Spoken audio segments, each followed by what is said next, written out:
Exclusive from a hospital bed, a gunshot victim declares, "I'm no gangster." 2 injured, 1 critical as a gyrocopter crashes on takeoff.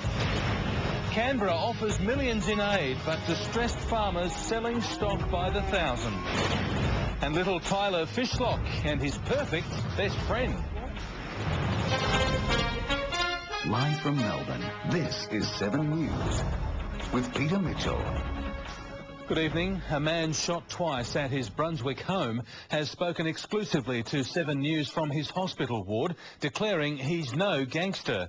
Now Michael Pastras has drawn the attention of the Purana Underworld Task Force. It wants to talk to him again, although he claims to remember nothing. Not very comfortable, but alive. It's very sore, to be honest with you. Michael Pastras claims the bullet wounds in his thigh and buttocks have nothing to do with Melbourne's gangland war. Why would someone in this gangland sort of thing want to shoot me? What have I done? I've done nothing. The 36-year-old insisting he has no memory of what happened outside his Brunswick home on Saturday night. Picture how quick it was. Boom, boom, see you later. I didn't even know I was shot twice. Mr Pastras was a witness at Nick Gatto's murder trial, but later recanted his testimony, telling the Purana Task Force he saw Andrew Venuman with a gun the day he was shot dead.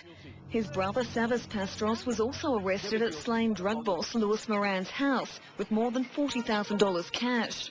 I know people, but any person I know, they're not a gangland finger.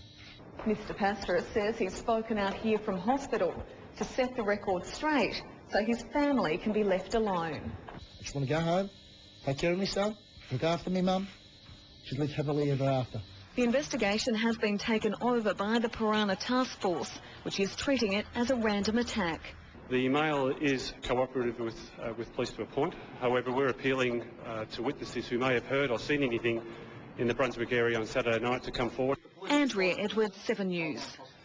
A husband and wife are seriously ill in hospital after surviving a gyrocopter crash in country Victoria. The aircraft slammed into a paddock at Lockwood, south of Bendigo. The cause of the crash still a mystery.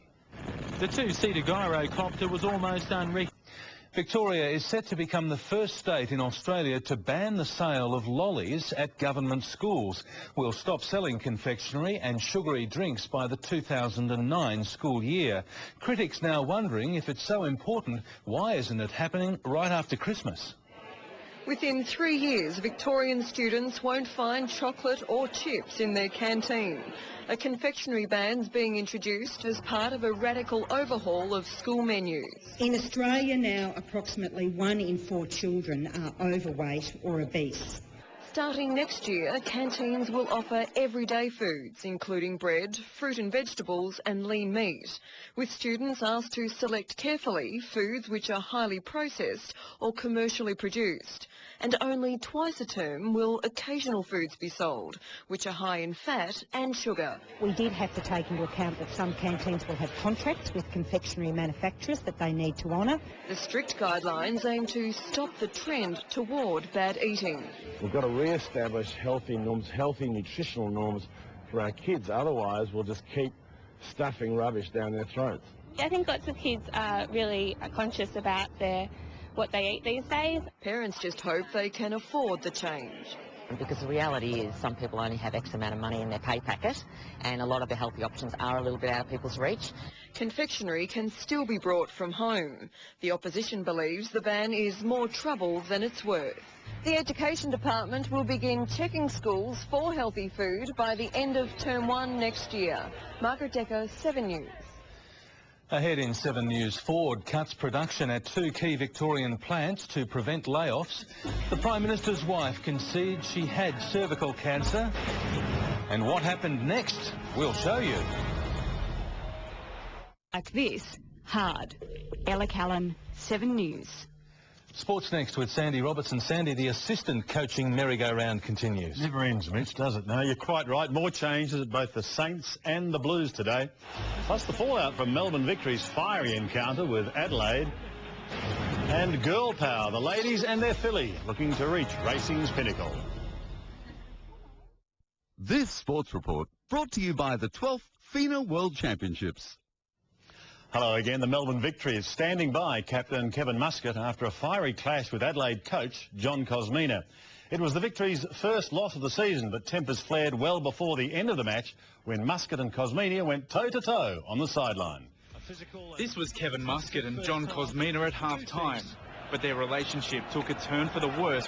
So there you go, Mitch, there's a tip for you. Just before I go, well done to Australian golfer Paul Sheehan, winner of the Japan Open. He's had a good season. He has indeed, and our golfers are going very well, OS, aren't they? Very well at the moment. Let's hope it continues. Good on you, Sandy. Thanks very much. Next on 7 News, David Brown's weather, live from Yarra's Edge.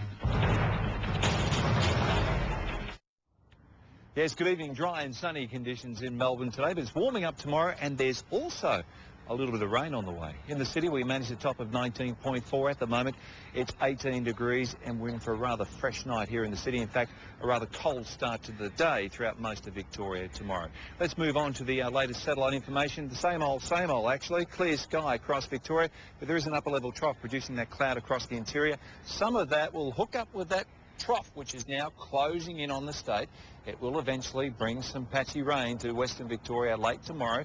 We should see some of that rain drifting across Melbourne tomorrow night. In fact, all of Victoria will experience some rain, but I think most falls less than 5 millimetres, so it's not a drought breaker. Let's have a look at the interstate stuff for tomorrow. Brisbane, just a brief shower or two, 24 degrees. Sydney, the odd shower or two first thing in the morning, then a fine day, 22.